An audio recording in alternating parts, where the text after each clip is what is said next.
Izin memperkenalkan diri, Taruna Utama Politeknik Ilmu Pemasyarakatan Angkatan 57, nama George Juan Siboya, STB 5017, Prodi Teknik Pemasyarakatan B.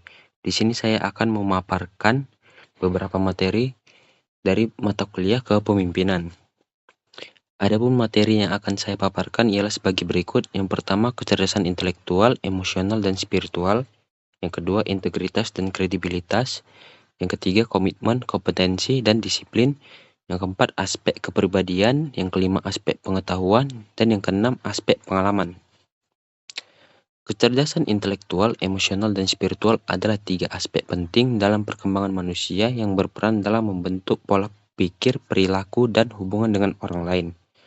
Kecerdasan intelektual berkaitan dengan kemampuan berpikir logis, analitis, dan memecahkan masalah. Contohnya, kemampuan memahami konsep matematika, berpikir kritis, dan menyerap informasi baru dengan cepat. Kecerdasan emosional merupakan kemampuan mengenali, memahami, dan mengelola emosi sendiri serta orang lain. Melibatkan empati, kesadaran diri, keterampilan sosial, dan kontrol diri. Contohnya, mampu tetap tenang dalam situasi stres, memahami perasaan orang lain, serta membangun hubungan interpersonal yang sehat. Kecerdasan spiritual berkaitan dengan makna hidup, nilai-nilai moral, dan hubungan dengan sesuatu yang lebih besar dari diri sendiri. Contohnya, memiliki rasa syukur, menjalani hidup dengan integritas, dan berpegang pada nilai-nilai yang lebih tinggi dalam pengambilan keputusan. Integritas dan kredibilitas. Integritas adalah konsistensi antara nilai, prinsip, dan tindakan seseorang. Orang yang berintegritas bertindak sesuai dengan nilai moral dan etika, bahkan ketika tidak ada yang mengawasi. Ciri-ciri integritas. Yang pertama, jujur dan transparan dalam tindakan serta komunikasi. Yang kedua, bertanggung jawab atas keputusan dan konsekuensi dari tindakan. Yang ketiga, memegang teguh prinsip dan nilai moral meskipun menghadapi tekanan. Yang keempat, tidak melakukan kecurangan atau tindakan yang merugikan orang lain.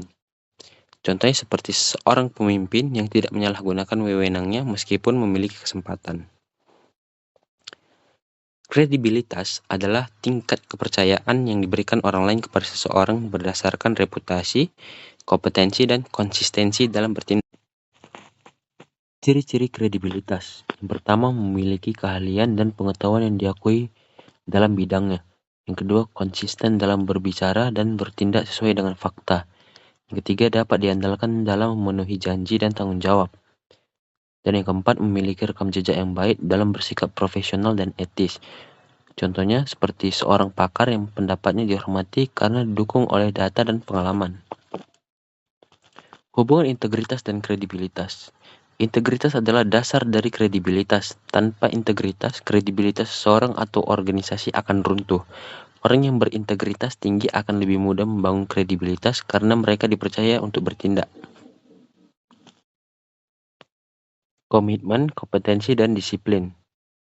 Komitmen adalah kesediaan untuk tetap teguh dalam mencapai tujuan meskipun menghadapi rintangan atau kesulitan.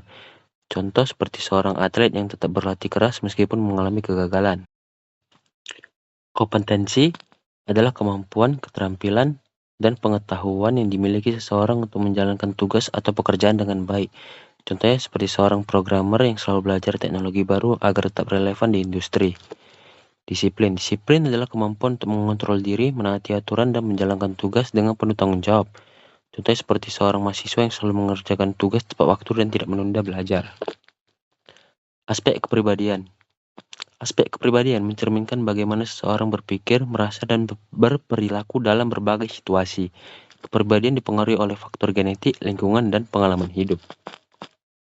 Ketika kita memahami aspek kepribadian, kita dapat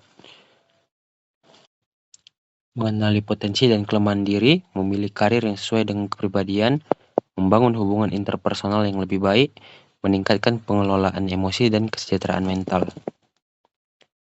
Aspek pengetahuan.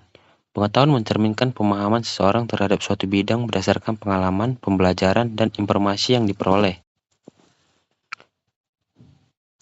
Jenis-jenis pengetahuan. Yang pertama ada pengetahuan deklaratif, yang kedua ada pengetahuan prosedural, yang ketiga ada pengetahuan kondisional, yang keempat ada pengetahuan tersurat, yang kelima ada pengetahuan tersirat. Adapun sumber pengetahuan diantaranya, yang pertama ada pengalaman pribadi, yang kedua pendidikan formal, yang ketiga eksperimen dan riset, yang keempat budaya dan tradisi, yang kelima teknologi dan media. Aspek pengalaman. Pengalaman merupakan hasil dari keterlibatan seseorang dalam berbagai situasi, baik secara langsung maupun tidak langsung. Pengalaman memainkan peran penting dalam pembentukan keterampilan, wawasan, dan karakter individu. Dampak pengalaman terhadap kehidupan. Yang pertama, meningkatkan keterampilan. Kedua, membangun kepercayaan diri. Yang ketiga, mengembangkan pola pikir fleksibel. Yang keempat, meningkatkan pengambilan keputusan. Dan yang kelima, membentuk karakter dan nilai kehidupan. Sekian materi yang dapat saya paparkan. Jika ada salah-salah kata, mohon dimaafkan. Terima kasih.